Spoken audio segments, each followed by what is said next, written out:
हम एक तो उसे ओवर ड्रामेटाइज कर रहे हैं इस सारे मसले को, और जो जैसा आपने कहा जी, election commission, chief election commissioner ने भी इजलास बुला लिया है। भाई आप कौन है? आप कोई सियासी फरीक हैं? आप किसी सियासी जमात की नुमाइंदगी कर रहे हैं? आप अपने रिश्तेदारियां निभा रहे हैं? उनका रवैया बिल्कुल गलत है।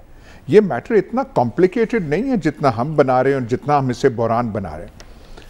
वोटिंग का तरीका क्या होना चाहिए, ये प्रेरोगेटिव लेजिस्लेचर का है, कानून साज असेंबली का है। वो चाहे कहे जी कि हमने वोटिंग करानी अगले इलेक्शन में, समुंदर के बीच में आप पर्चियां डालेंगे और फिर हम उसे माहीगीरों से निकालेंगे, ये प्रेरोगेटिव पार्लियामेंट का है। दूसरे जो मुतलका इदारा है इलेक्शन कमीशन, उसके तहफ़्फ़ुज़ात हैं, रिजर्वेशंस हैं, कोई राय है तो वो दे सकती है। एक इदारा दूसरे को दे रही कि जी हमारे नज़र में ये इसमें खामियां हैं, ये है, फलाना है, ढिमकाना है। पर इनका ये कहना कि जी 150 बिलियन रुपए खर्च होंगे, भाई ये आपका ये काम नहीं है। ये बात करना कि जी खर्चा कम होगा, ज़्यादा होगा, ख़जाने पे बोझ पड़ेगा या नहीं पड़ेगा। इलेक्शन कमीशन कहाँ से आ गया ये बातें करने का? आप अपनी रिजर्वेशंस, आपकी राय है कि जी ऐसे नहीं होना चाहिए, आप वो दें, किसी तरीके से कायल करें। आप तो यहाँ पे पार्टी बने हुए हैं, जब आप पार्टी बन जाएं तो आपकी बात किसने सुननी है? वो तो आपको एक हॉस्टाइल एंटिटी पर समझेंगे ना। और जब आप ऐसे इस पे आ जाएं कि मीडिया को पहले खत आप लिख रहे हैं किसी को और मीडिया को पहले पहुंच जाता है, तो हुकूमत नाम की चीज़ ने आपकी बात कभी उस पर कान भी धरना है? वो तो पछता रहे होंगे, लान तान का शिकार होंगे पीटीआई के वुज़रा जिन्होंने इस चीफ इलेक्शन कमिश्नर की तकर्री को सपोर्ट किया और अपने बॉस को, कप्तान साहब को कायल किया कि नहीं जी इनको बना लें। तो बात यह है कि जो असूल है, लेजिस्लेचर जो चाहे करे, इलेक्ट्रिक वोटिंग मशीनों से वो वोट करवाएं, कंप्यूटरों से करवाएं, किसी और जरिए से करे।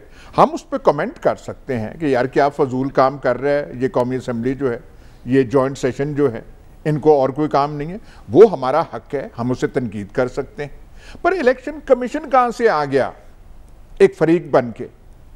वो तो ऐसे लगता है कोई ज़मीन का झगड़ा है और वो एक पता नहीं गिरदावरी या पटवारी जो है वो उसने किसी से, वो क्या है, उसका कोई इंटरेस्ट है, मुफाद है और वो कर रहे हैं। ये चीफ इलेक्शन कमीशन अपने आप को और अपने इदारे को मजाक बना रहे हैं कि जी हम वो ऐसे कर देंगे और ऐसे कर देंगे।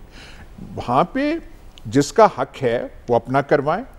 और यहाँ हम थिंक टैंक में बैठ के जब कोई बात होती, रिफॉर्म होना चाहिए इलेक्शन का, और बताएं तो सीना कौन सा रिफॉर्म होगा, किस तरीके से रिफॉर्म होगा। शफाफियत होनी चाहिए इलेक्शन में। कहाँ से होगी? मरीख से आपने लानी है, किसी और सियारे से आपने लानी है? कोई तरीकाकार बताना चाहिए ना कि जी लास्ट इलेक्शन चुरा लिया गया था, ठीक है, फलाने प्राइम मिनिस्टर जो है सिलेक्टेड हैं, चलें जी आइंदा आपने एहतमाम करना है, आप कोई तजवीज़ दें, ठीक, बात करें, क्रिटिक दें कि जी ऐसे होना चाहिए, ये होना चाहिए। ठीक है, तजवीज़ तो इलेक्शन कमीशन की जानिब से भी सामने आई है। जो खत लिखे उन्होंने कायमा कमेटी को, उनका कहना है कि पहले आपने अगर तजुर्बा करना था तो ज़िमनी इलेक्शन में तजुर्बा करें, उसके बाद आप आम इंतखाबात की तरफ जाएं। लेकिन सलमान साहब, आपको आने वाले दिनों में कौन है कहने वाले? भाई मैं फिर वो बात कर रहा हूँ, ये कौन है कहने वाले कि आपको तब करना चाहिए था, तब करना चाहिए था? ये कौन है कहने वाले? ठीक है, आपकी नजर में इलेक्शन कमीशन को पार्टी नहीं बनना चाहिए। सलमान साहब, आप क्या कहेंगे? जिनको खुद तैनात किया, उनकी तैनाती के खिलाफ आप क्या देख रहे हैं? अब अदालत से रुजू कर रहे हैं ये लोग। जहाँ से ख़त्म हो रही है कि जी अगर इलेक्शन कमीशन एतराज़ करने वाला कौन होता है, तो जो आइन के अंदर उसकी ज़िम्मेदारियाँ हैं वो पाकिस्तान के अंदर शफाफ और आज़ादाना इंतखाबात उन्होंने यकीनी बनाना है। कानून साजी जो है वो पार्लियामेंट का इख्तियार है। अब पार्लियामेंट के अंदर जब हम ये कहते हैं कि जी शफाफ इंतखाबात की ज़िम्मेदारी पार्लियामेंट की है, तो ये पाकिस्तान के अंदर जो बड़ा क्राइसिस जिसका जिक्र कल भी हुआ है और अब भी मैं ये कह रहा हूँ कि हमेशा जमहूरी ममालिक के अंदर जब इंतखाबात होते हैं तो वो मुल्कों के अंदर इस्तेहकाम लेके आते हैं। एक हुकूमत बनती है, हुकूमत के पास मैंडेट होता है, वो उस मैंडेट के मुताबिक आगे चलती है, अपनी पॉलिसीज़ पे, अपने इक़दामात की वजह से वो लोगों की अदालत में सरखरू होने की कोशिश करती है। और पाकिस्तान के अंदर एक वतीरा है कि हर इंतखाब के बाद जो लोग एक तो इलेक्शन जीत जाते हैं, जो हार जाते हैं वो तस्लीम करने के लिए तैयार नहीं, वो धरना देना शुरू कर देते हैं, वो कंटेनर लगा लेते हैं, वो उन पे चढ़ाई शुरू कर देते हैं। तो इस मसले का किसी न किसी जगह पे कोई हल निकलना चाहिए। और बात यह कि हम सारे यहाँ पर बैठ के कहते हैं कि ये पार्लियामेंट किस मर्ज की दुआ है, तो पार्लियामेंट अगर इस मर्ज की दुआ है कि आप अपनी अक्सरियती राय से कोई कानून बना सकते हैं, तो बात यह कि जिस पार्लियामेंट के अंदर आप अक्सरियती राय से एक कानून बना लेंगे वो इलेक्शन तो पहले रोज से कंट्रोवर्शियल हो जाएगा। तो इस तरह की चीज़ें जो सिस्टम के साथ मुंसलिक हों, जिसमें सिस्टम की मजबूती हो, सिस्टम में इस्तेहकाम लाना हो। मैंने कल भी मिसाल दी थी कि मैंने कुछ इदारों के नाम लिए थे कि वहाँ पर भी इंतखाबात होते हैं। मैंने कभी आज तक नहीं सुना कि हमारे अपने प्रेस क्लब के इलेक्शन है, कभी किसी ने एतराज़ नहीं किया। तो जब पाकिस्तान के अंदर जो एक जमहूरी ममलिकत है वहाँ पर इंतखाबात होते हैं, तो इंतखाबात के बाद हर अपोजिशन उस पर चढ़ाई शुरू कर देती है। तो इस मसले का हल निकालना चाहिए।